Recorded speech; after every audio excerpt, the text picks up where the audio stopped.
आगामी बकरी ईदच्या निमित्तानं मुंबई उच्च न्यायालयानं महत्त्वपूर्ण निर्देश देत कुठल्याही रहिवासी सोसायटीत किंवा सदनिकेत कत्तलीसाठी परवानगी न देण्याचे निर्देश दिलेले आहेत। आणि याच संदर्भात ज्यांनी याचिका केली होती जीव मैत्री ट्रस्ट त्याचे राजू गुप्ता आपल्यासोबत आहेत। सर, नेमकी तुमची याचिका काय होती जीव मैत्री ट्रस्टची आणि हायकोर्टाचे निर्देश या संदर्भात काय? बघा सर, पहिलं काय व्हायचं की पूर्ण मुंबईत घरोघरी ते बकरे कापायचे, बकरीदच्या वेळी सोसायटीमध्ये कापायचे आणि त्याचा त्रास तिथे जे जवळ लोक राहतात त्यांना व्हायचा।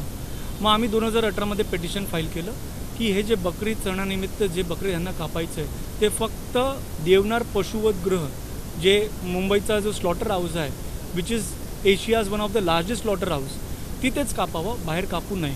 कारण फ्लॅट्समध्ये सोसायटीजमध्ये दिस इज कम्प्लिटली इलिगल।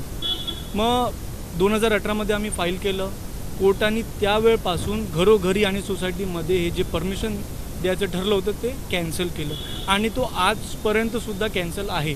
पण आता काय झालं आहे, हे जे परमिशन जे फ्लॅटमध्ये कॅन्सल केलेले आहेत त्याचा तो परमिशन आता जे मीट शॉप्स आहेत आणि जे मंडे आहेत मार्केट प्लेसेस तिथे दिले आहेत ते 114 आहेत। मग हायकोर्टाने आज क्लिअर केलं आहे की फक्त इथेच 114 ठिकाणी आणि देवनार पशुवधगृहामध्येच कापता येईल बकरे आणि शेळ्या मेंढ्या, त्याच्या व्यतिरिक्त अजून कुठेही कापता येणार नाही।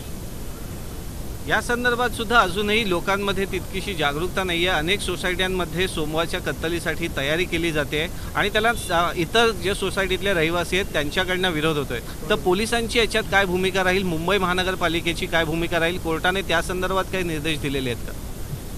बघा सर, तसे निर्देश हायकोर्टाने दिलेले आहेत। 2019 दिलेलं आहे की फ्लॅट्समध्ये सोसायटीजमध्ये कापता येत नाही आणि जर एखादं सोसायटी किंवा फ्लॅट ओनर तसं कापायला ते जर जात असेल तर त्यांच्या विरोधात FIR होऊ शकतो। ज्यांचं तक्रार आहे त्यांनी पोलीस स्टेशनमध्ये जावं आणि पोलिसांनी त्यांच्यावरती FIR करावं। तर आगामी बकरी ईदच्या निमित्तानं मुंबई उच्च न्यायालयाचे निर्देश स्पष्ट आहेत की जे मुंबई महानगरपालिकेनं ज्या जागा निर्धारित केलेल्या आहेत पशुवध जिथे अलाव केलेला आहे त्याच ठिकाणी केवळ बकऱ्यांच्या कुर्बानीसाठी परवानगी आहे। इतर कुठल्याही खाजगी रहिवासी इमारतीच्या आवारात किंवा फ्लॅटमध्ये अशा प्रकारे कुर्बानी देणं हे बेकायदेशीर असेल। जर अशा प्रकारच्या तक्रारी आल्या तर पोलिसांना त्या संदर्भात रीतसर कारवाईचे स्पष्ट आदेशसुद्धा मुंबई उच्च न्यायालयानं या संदर्भात दिलेले आहेत। कॅमेरामन अरविंद वारगेसह अमेय राणे, ABP माझा, मुंबई। ABP माझा, उघडा डोळे बघा नीट।